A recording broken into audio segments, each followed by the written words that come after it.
Hey folks, welcome back to another fly tying edition of How to Tie with your guide, Shannon Messer from Tuckasegee Fly Shop. And here in my Norvise fly tying system, I have a size 8 Hackle dry fly hook. I know it's a little bit big, but it's just the one I had lying here close by. And I am going to tie for you today a fly called the orange snipe. It's a good pattern late summer into fall. I actually start fishing orange. Golly, say fishing, Shannon. I actually start fishing orange flies kind of really midsummer, to be honest with you, maybe a little bit sooner. I've actually already this year here in the spring taken a lot of native specks, brook trout on this particular pattern tied parachute style. But anyway, we are going to be using some black thread. Here I have some 10-0 Vivus black, and our wings today are actually going to be once again some wings that I've cut using the fingernail clippers, and they're going to be white in color. Now if you want to tie this fly with a wing calf body or calf tail, certainly do so. It's going to give it even more floatability out of this fly, but you feel free to do so. You can do whatever you want. You're the master. You're the one with the paintbrush in your hand, and have some fun with it. So I want to stand these wings up here right quick. Hopefully you can see that pretty good there. And I want to just kind of go in here and just do some separation wraps. And the way that I place those on there, the natural curves of those are actually taking them away from each other. So there we go.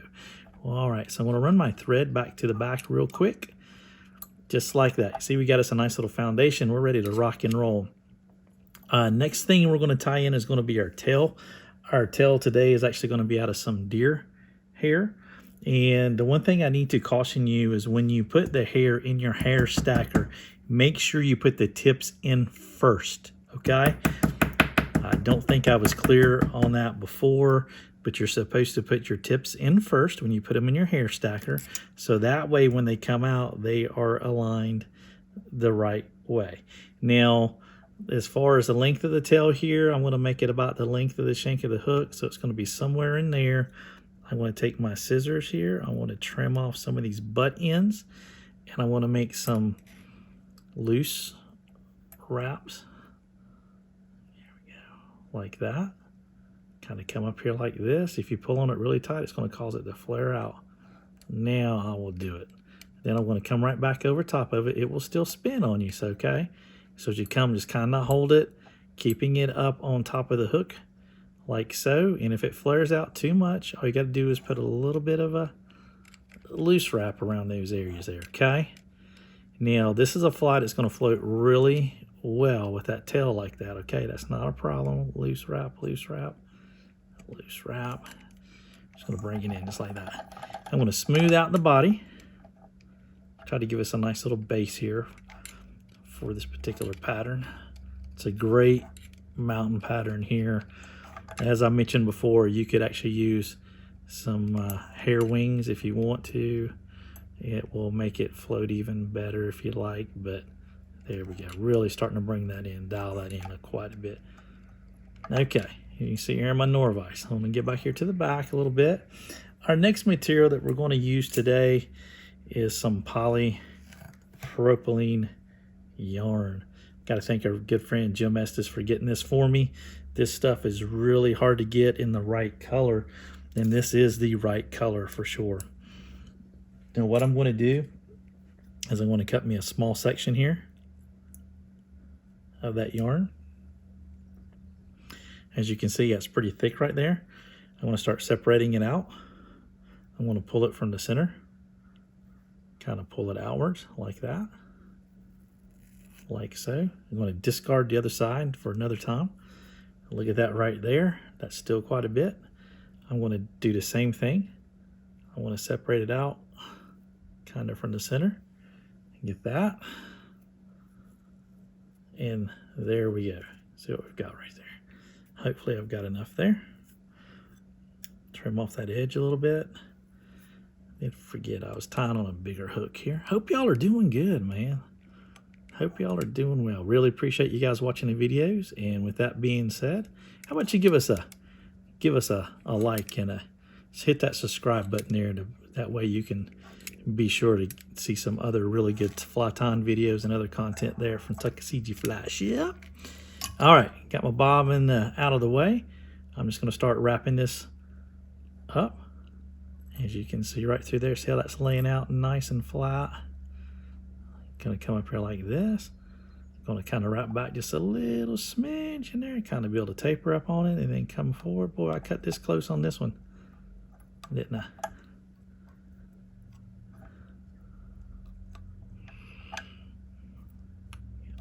Wings are wanting to twist on me just a smidge. Yeah, that's about as far as I'm going to be able to go with it. Going to come back here. Going to grab that. Oops, let it twist on me a little bit. We're in good shape though. Good shape. Just like that. I want to get these wings out of the way here right quick. As you can see, man, the thing about this poly is it makes a awesome body. So I'm going to get my fine point scissors here from Dr. Slick. I had my other scissors in my hand a while ago. Just like that. Just clean it up just a smidge. That makes a great body. And when that actually gets wet, it has a little bit of veining effect that goes along with it. A translucent look. It's awesome. All right, so I'm going to come in here, build up a little bit of a thread down. And our next material is going to be our Hackle feather. Okay. Got it like in there like that. Just an awesome clean body right there. Okay. We're going to take our Hackle feather here. And this one here is more of a furnace color, but certainly Coachman brown or super dark ginger, whatever you have lying around there will work just fine for this pattern. And I have got the bottom barbule stripped off of that right there. And I've got me a tie-in point here with my stem. I'm going to lay that up here on the hook itself. That may be a little bit too long. I'm going to trim it. 1, 2, 3. Get that secured. Get a good base right in through there. Kind of even that up a little bit. Okay, come in there, come in front. Want to try to make sure that the bottom in through here is almost level, okay? As much as we can, that will go a long way of making sure that hackle wraps nice and smoothly in through there. Got us a nice ramp going forward here. Looking really good. Kind of getting away from some of the features of the Norvise right here. I could be spinning this bad boy up. 88 out the gate. Quicker than a hiccup, but I didn't. Come in here and make sure everything's nice and clean. Gonna grab my hackle feather. Gonna get some wraps started. See, 1, 2, right in through there. And be sure you pick a hackle feather that's size appropriate to the size of fly you're tying. Hackle gauge, but also you can use the hook size as well. Put up there in the hook. The one thing to keep in mind is as you're tying and you're adding thread wraps, a lot of times you don't need as big of a feather because of the extra thread wraps you're putting in there. And I want to hackle this one up here really good. It's a good floater, just like that. So meaning if you're tying a size 12, sometimes I use a 14 hackle with that particular pattern. If you do 12, the hackle may end up being too big. Kind of get that back on there like so. Do that one more time. Or if you do like me, you can take your fingers, come in here, make sure you clip hole, boom, it's in there like that. All right, gonna reach in here, gonna clip off our hackle. Make sure it's all nice and clean. Hope y'all can see that quite well. See, we got our wings in there just like that. Starting to look real pretty. It'll look pretty, it fishes really good. I'm gonna take our whip finisher right here. Gonna come in here and grab this. 1, 2, 3. 1, 2, 3. If you're kind of curious about this, oh, I just broke it. That's twice I've broken Vivas today. That normally doesn't happen. But having that redundancy built into it right there really helps. But if you're kind of curious about these patterns, certainly hit us up there at the shop. Hit me up. Be glad to help you with those. We sell a book in the shop that Roger Lowe has. It's got a lot of these patterns in it. If you're looking to tie some of these old Smoky Mountain patterns, it's a great place to start. You'll find some of our family flies in it. You'll find some Fred Hall patterns in it. Mr. Coffee. Charles Messer's in there, some of Roger Lowe's patterns himself that he's come up with also. So it's a really good starting point for that. We have those books available. Just hit us up at the shop. We can get those in a mail out to you as well.